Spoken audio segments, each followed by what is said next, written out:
Bachir Ndiaye doomu défunt ancien ministre Bamba Ndiaye. kilifa gu màgg la woon génn àdduna bari na waaw xëy na dama koy jéem a tënk rek ci 1-2 minutes mais bari na nit la koo xam ne nitu diine la woon nitu diine koo xam ne dafa yàgg a xeex ngir diine waaw loolu defe naa mi ngi ko tàmmali boobu mi ngi soog a commencé cursus universitaire am waaw nit la koo xam ne aussi nit ku dëgg la woon mais ku bëgg réewam fonk réewam doon jaayante ngir réewam waaw nit la koo xam ne aussi durant toute sa vie il s'est battu waaw dafa xeex ba am li ko yàlla may te nit la koo xam ne aussi alalu àdduna wala ay tur sonalu ko woon li ko jittaloon rek mooy jàppale doomu aadama yi xeex ngir réewam mais surtout xeex ngir diine l'islam. waaw li mu daan wax ak di ko jëf moom li ma ci marqué bari na parce que mais nag mën naa leen cee wax tuuti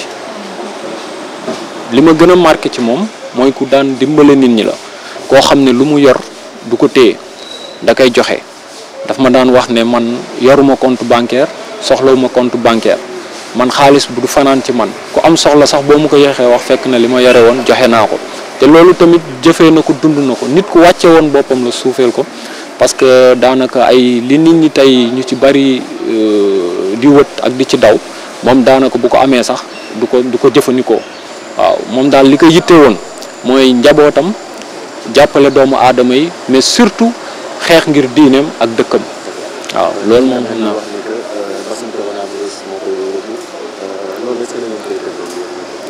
waaw loolu moom comme yéen ni ngeen ko yéegee ñun noonu lañ ko yéegee parce que xëy nañ gis ci site yi ñu bari xam nga site yi moom la plupart bu kenn waxee rek sans vérifier les autres dañuy copier rek coller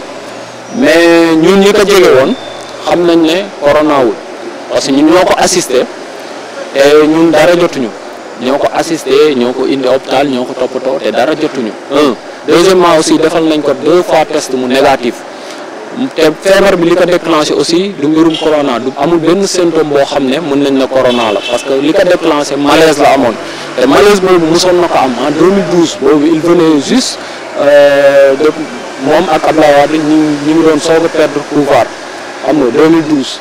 donc xëy na jamonoy campagne beeg coono bi fatiguement bi taxoon na mu tension am daaneel ko ba mu ko doon traité même chose malaise boobu moo ko daaneelaat y a de cela 1 mois xam nga ba ñu koy indee hôpital problème mu tension la am donc du Covid mais xëy na dañoo nekk ci période boo xam ne ku feebar ñu ne Covid moo ko feebar ku dee ñu ne Covid ak a rey mais yàlla mi ngi reye feebar yaa ngi yeneen feebar yi ñu ngi existé te ñun nous sommes les preuves vivantes que Covidul musul Covid te Covid reyu ko. waaw dernier moment yi. bi ma avant ma koy indi hôpital lim ma mujjee wax këram mooy que ne da ngeen a am ay nawle àdduna lépp combat la de leen ñafe bañ a yaakaar ci kenn loolu wax na ma ko waaw mi ngi ma doon wax aussi ci yàlla naan ma bas lu yàlla namm ci jaamam kenn mënu ci dara mais dernier mot yi ma wax nga xam ne mi ngi hôpital muy par téléphone mooy xëy na jéem a xeex ci àdduna ba yàlla may la li nga war a am mais aussi jàppante ñun suñu biir famille mais continuer aussi di ko ñaanal parce que li ma mujjee wax mooy ñaanal leen ma yàlla baax na lu yàlla def rek mooy loolu donc pour wane rek que ne moom diine bi da ko topp ba ni muy génnee àdduna waxi diine lañ doon delloo waxi muñ daan na ma wax aussi bas góor day ñeme coono góor du jàmmat yàlla bëggul kuy jàmmat góor it day tàll lu mu am da koy bokk ak doomu aadama yi bu bëggee yàlla di dëkk ci di ko may yooyu daal maa ngi koy fàttaliku ci ay kàddu yu ma daan wax. waaw auzu billahi mina shaytaani rajim allahumma salli ala sayyidina Muhammad inna lillahi wa inna ilayhi rajiun xaw ma noo def ba ñëw ci man xaw ma dañ la yebal ci man xaw ma def ci dafa tombé mais yaa ngi may wax loo lu ma tiis parce que ci benn bis dama ci ñàkk sama ñaari xarit yoo xam ne yi maa ngi ñaan sama borom mu wuutu ma ci ñoom ndaxte féete woon nañ ma foo xam ne fii jafe na pour ma am keneen ku ma fa féete ndax lan ndax dañ ma féete woon ci xamal ma sama diine sama digganteeg sama borom ak sama digganteeg àddina loolu moo tax ma ñàkk leen métti na ci man waande bu ma xalaatee yonent bi sallallahu alayhi wa sallam bi nga xam ne bii man mooy sama royuwaay moom laa bëgg ku ma xam ci loolu nga ma xam kon métti bi dafay wàññeeku pour ma dellusi si sa question bi mooy lan laa yëg li ma yëg mooy ak li ma xam ci moom nit la koo xam ne kii dara ci àddina ñoru ko loolu l'islam moo ko ñor ba jaral na ko bakkanam bi mu nekkee xale ba léegi man bi ma ko xamee yàggul mais je suis devenu son meilleur ami ou alors son seul ami magam ji mu bokkal ndey ak baay ak ñaari soxnaam maa ngi leen di jaale te di leen wax ni leen man de mënumaa taxawaay bi mu doon taxaw ñoom waaye dinaa ko jéem képp ku mu am le woon tamit ci àddina am leen teg yow ngir yàlla lépp lu ma man ci jàppale la lépp lu ma man ci fecc li wala googu dinaa ko maanaam li ma ko xamal loolu la ma xamal man tamit ndaxte lu mu xam ci àddina wax na ma ko man tam lu ma xam wax naa ko ku mu am lenteel ci kaw ba ci suuf laa la wax lu mu wax ak yow bala muy tëdd dina ma ko wax ni man loo ci xalaat ma wax ko sama xalaat man tamit ku ma am lenteel bala may tëdd dinaa ko woo ni ko nangam ak nangam wax naa ko diw nangam ak nangam diw wax na ma ko loo ci xalaat mu ne ma waxal defal lii waxal lii ma def loolu kon ñun ñaar ku ci nekk dencal nga sa morom secret boo xam ne bii sa soxna xamu ko sa mag xamu ko sa rakk xamu ko yow moom moo ko xam moom mi dem ak man kon moom dem na yóbbaale secret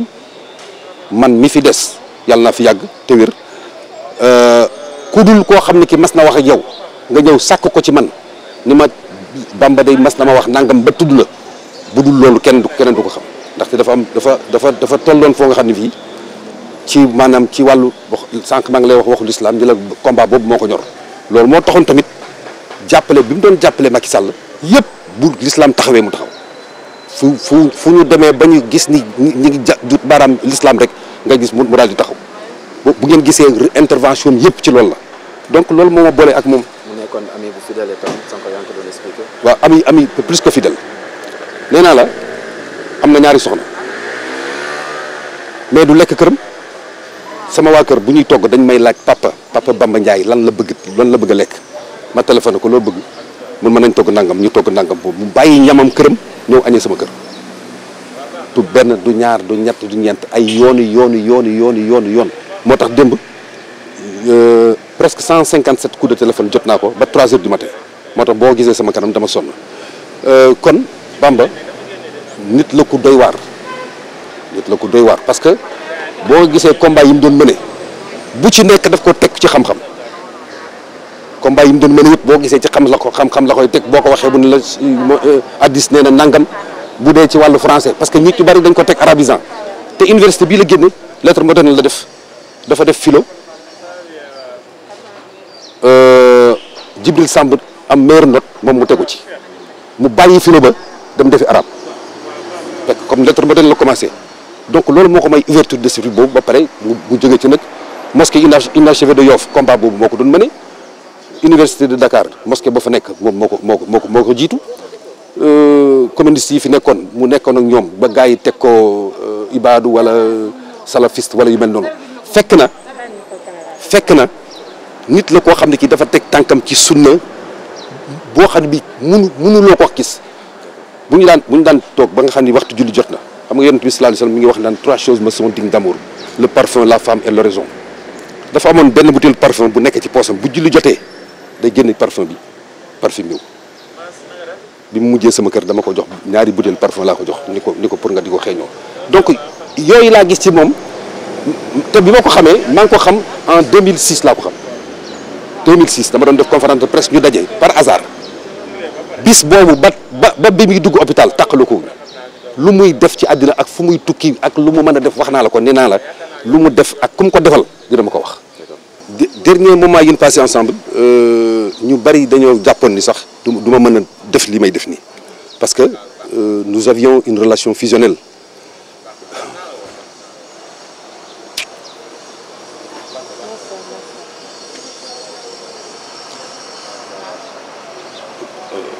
waa këram bu ñu koy seet magam bu mu bokkal ndey ak baay bu koy seet dana ana Bamba ñu ni ma ngi kër Babacar Thiam boo ko téléphoné foo nekk mu ni maa ngi kër Babacar Thiam daan nañu toog man ak moom kilifa yu mag a mag ci réew bi téléphoné ko ma bëgg a génn pour ma mën a waxtaan ak kooku mun ma déedéet nëbbu ma la dara bu ñëwee sama kër wala fu mu mën a nekk léeg-léeg dañuy dugg ci otoom mu ni ma posé nañ ma telle question lan moo ci sa xalaat ma wax ko sama xalaat loolu lay doxal parce que xam na ni daaw ma ko jay daan nañu werante bu tàng parce que nit la koo xam ne kii lu mu xas a wax ni loolu la du ci dellu ginnaaw parce que ba da koy teg ci xam-xam ak ragal yàlla donc ba pare nekk d'une simplicité débordante plateau télévision yëpp ko daan invité te duñ ko fay dara mat dama ko doon tere ni ko Bamba tu es devenu trop facile pour la télévision wàññil bul ba 4 heures du matin daf may woo bu subaa damay dem 4 heures du matin nga xam ne dafa waaj day xëy julli waxtu du ko rëcc bu xëyee julli enchaîné noonu dem defi émission bi alors coono yooyu yëpp dajaloo ci moom et bien voilà sunu borom xam naa ne ci loolu la ko xiiroon c'est un combattant devant l'éternel xam naa ci loolu la ko yàlla xiiroon comme sama beneen xarit bi ma doon wax tamit El Hadji Ibrahima Soxna ñoom ñaar lu ma daan def damay ànd ak moom ba ci El Hadji Ibrahima Soxna ñu ni ko dañoo bëgg a def nangam ñaanal ñu mu tàllal leen seen loxo ànd naa ci ak yéen l'islam nangu na ko mu ñaanal ñu génn daal di dem donc nee naa la Bamba ba pare dafa amoon beneen aspect bu dekk ci moom boo xam ne bi nit ñi gisuñu ko woon nit ñi xamuñu ko gis nga turam boobu tudd Mouhamadou Bamba Ndiaye fi mu tegoon Serigne Touba te jébbaluwul ci kenn mais fi mu tegoon Serigne Touba gisuma doomu aadama man mi nga xam ne murit laa bu jébbalu teguma ko foon du tëdd te jàngul xasida du yeewu te jàngul xasida lu muy wax lim daan wax di tudd Serigne Touba sax loolu mun ñi moo ko wax ci télévision lim ko daan wax donc te waajuram kii la da koo tudd Serigne Touba ndax bëgg sëñ bi donc Bamba xam naa pays arabe yi waa Al Jazeera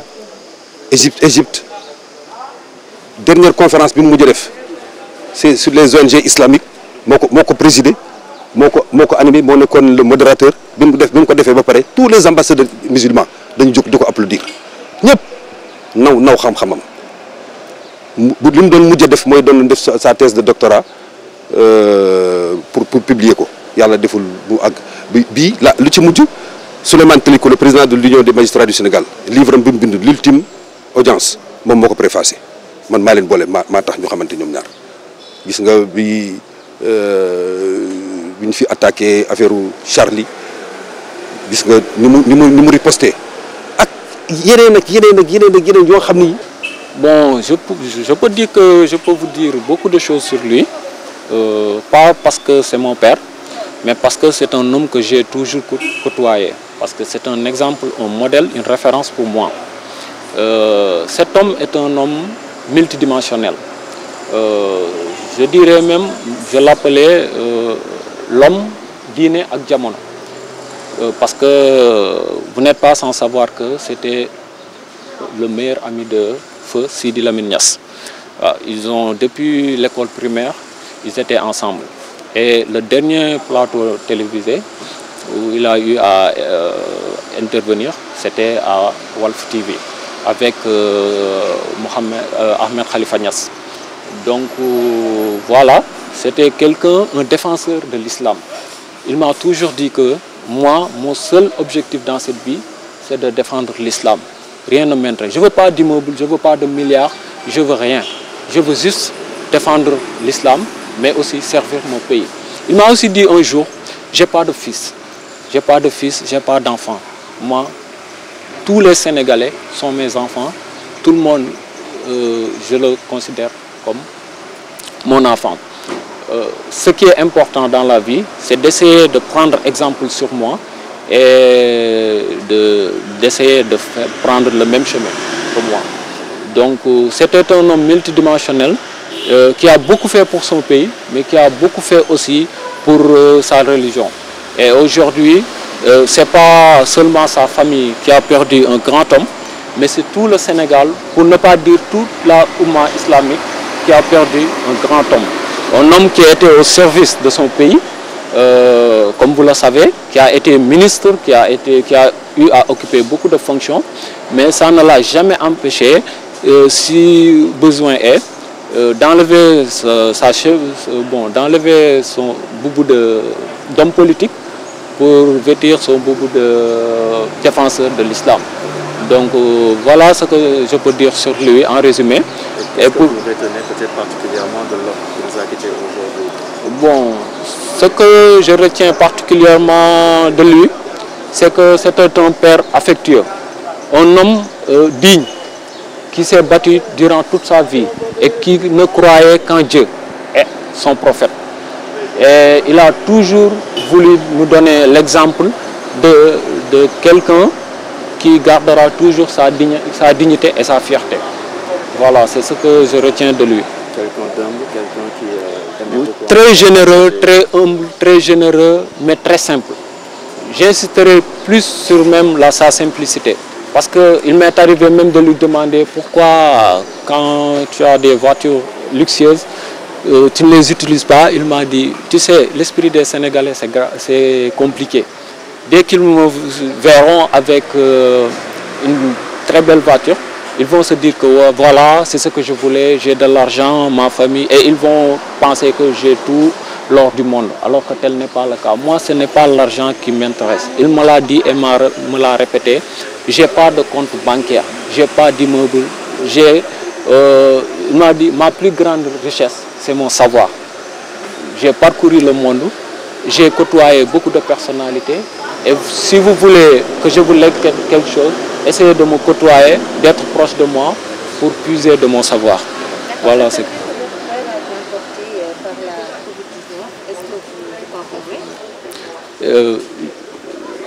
bon, cette nouvelle, comme vous, hein, je l'ai lue dans les journaux et je l'ai vu, quelques sites l'ont repris, mais ce n'est pas une information vraie. Mon père n'a pas été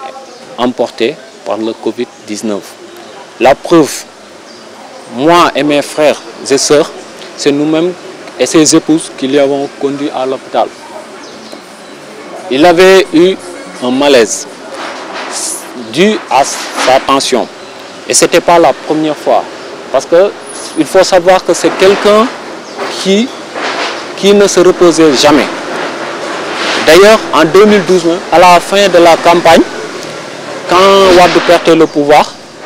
il était victime d'un malaise aussi. Et là aussi, c'était la même situation. Aujourd'hui, c'est la même chose. Il a eu un malaise, on l'a conduit à l'hôpital, ils lui ont fait des tests, mais tous les tests étaient négatifs. Et nous, on n'a jamais subi de tests, on n'a jamais eu de symptômes. On est là et ça fait plus d'1 mois. Donc, voyez par vous-même si vraiment il a été atteint du Covid. Seulement, aujourd'hui, à l'heure actuelle, la situation sanitaire pousse les gens à croire que si quelqu'un est malade, il a le Covid. S'il est mort, il est mort à cause du Covid. Mais mon père n'est pas mort à cause du Covid. Ça, je vous le dis.